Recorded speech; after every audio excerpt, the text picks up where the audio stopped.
So that was the section on just manipulating or transforming the images. Now, how do you get ready to publish? So there is this really useful paper that came out, and I know that the group is working on making talks and a bit more digestible, but the COREP-LIMI is a quality and reproducibility in light microscopy initiative. There's a few extra letters in that acronym, but that's what it stands for roughly. And so they're a big working group all around the world on metadata formats, on publishing, on all different subfields of microscopy. So one of the working groups published this paper, which has a bunch of nice diagrams and guides and things explaining what's kind of necessary to publish. Okay, so importantly, you have to have a scale bar when you publish, right? And pretty much most microscopes, I asked around some of the other facilities, most of the microscopes are going to give you scale embedded in the image bar. But you can check if you've got scale by bringing up the image properties.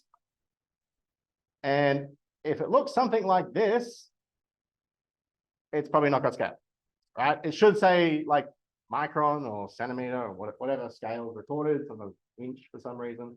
And it's probably never going to be exactly 1. It's probably going to be like 1.05 or 3.7 or some number.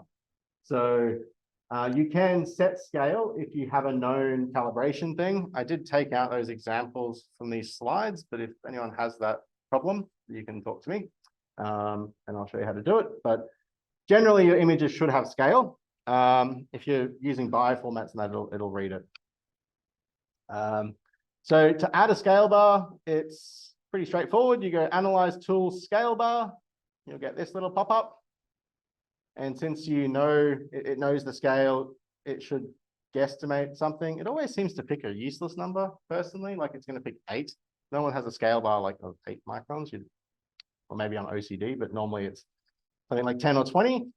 You can say how thick the line is, depending on journals. Some of them will want you to say on the image that it's 10 microns. Some don't want that and want that in the figure legend.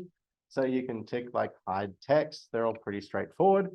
Something that catches out a few people is if you have an image and you tell it like you want it to be white, generally you probably want to tick overlay, because if you have, like, this is an image where the lookup table highest value, white will be white.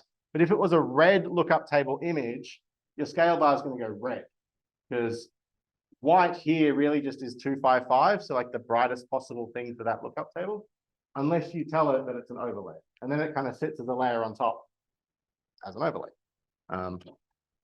So we're going to open up the image, which should have scale.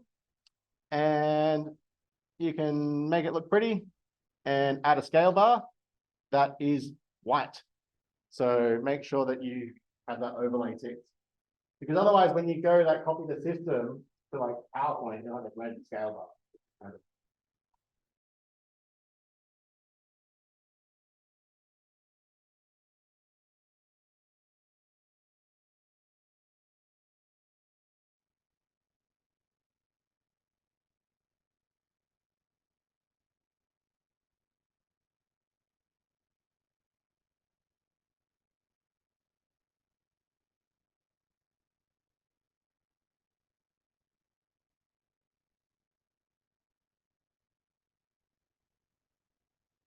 Okay, how'd we all go?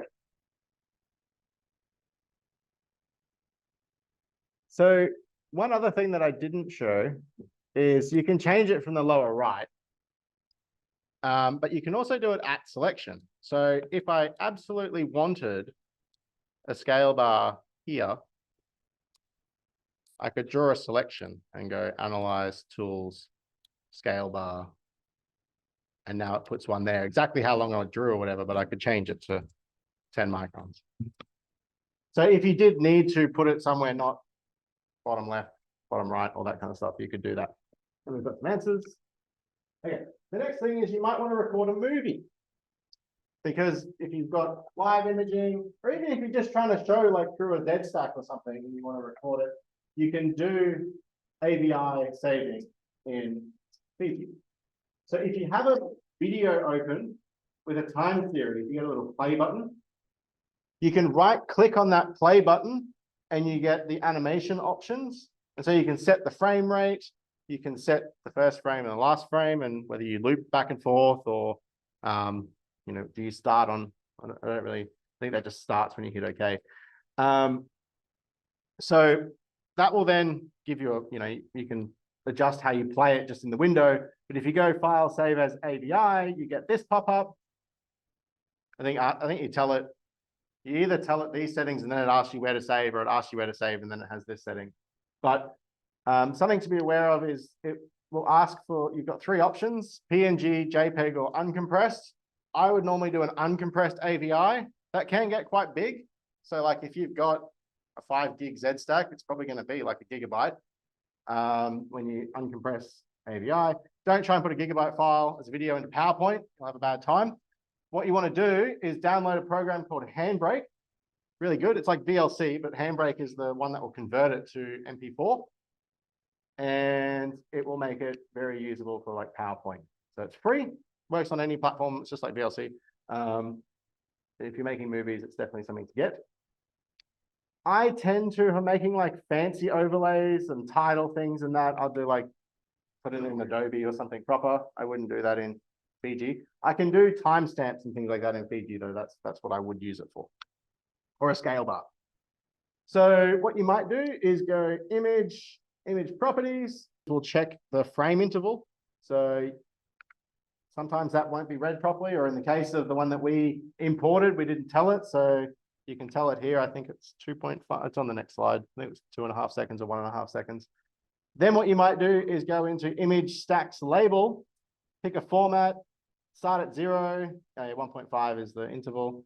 And you have to tell it where to put in the image. So here it's at like 5 and 20. So that's kind of up the top corner. But if I wanted it down here, it would be like a Y location of 512 or something, you know, towards the bottom of the image. If you use preview, it'll kind of make sense as you move it around. Choose the font size, save it as an overlay, and add it. And then you get your timestamp in your movie. So in this exercise, hopefully it works. You can open the TIFF thing you saved before, or reopen the image sequence from the first exercise. You can add a scale bar. So I think when I did it, I put a horizontal scale bar here and then figured out where to space the timestamper just so it's sat above the scale bar, and then recorded it as an AVI. I don't expect you to have a handbrake, so don't worry about converting it to MP4. But have a go at doing that.